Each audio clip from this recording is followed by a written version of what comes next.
वक्त बदला, हुकूमतें बदली, लेकिन ना बदली तो कंदकोट शहर के शहरियों की किस्मत।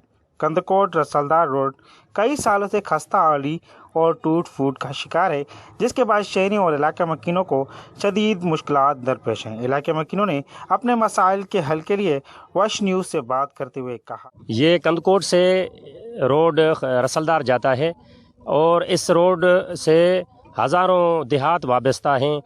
इस रोड को तकरीबन कोई 15-20 साल बीत गए हैं, लेकिन ये रोड अभी तक मुकम्मल नहीं हो सका। यहाँ पे हज़ारों जो लोग यहाँ पे रोज़ाना सफ़र करते हैं, उनको आने जाने में बड़ी तकलीफ़ होती है। सर ये रोड जो हालत तमामु ख़राबु आहे। हिते असांखे ॾाढो तकलीफ़ आहे। असां वस वारनि खे अपील कयूं था त हीअ रोड महिरबानी करे ख़ासि करे जेके मरीज़ आहिनि वीचारा बीमार थींदा आहिनि, जॾहिं रोड ते ईंदा आहिनि वीचारा अस्पताल खां अॻु में मरी पवंदा आहिनि। हे गुज़िरियल केतिरनि सालनि खां वठी करे रोड बदाली जे शिकार अथव। पाण ॾिसो था त हीअ रोड खंडर लॻो पियो आहे, हर जाइ ते खॾा ऐं खुॾ आहिनि।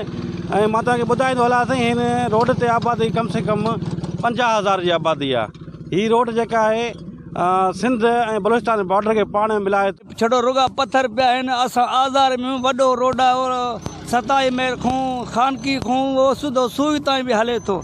ॾाढो आज़ार आहे। असांजे हे पत्थर विझी करे असांखे आज़ार में विझी छॾियईं। ॾाढा परेशान, ॾाढा असां आवाम तंग आहियूं।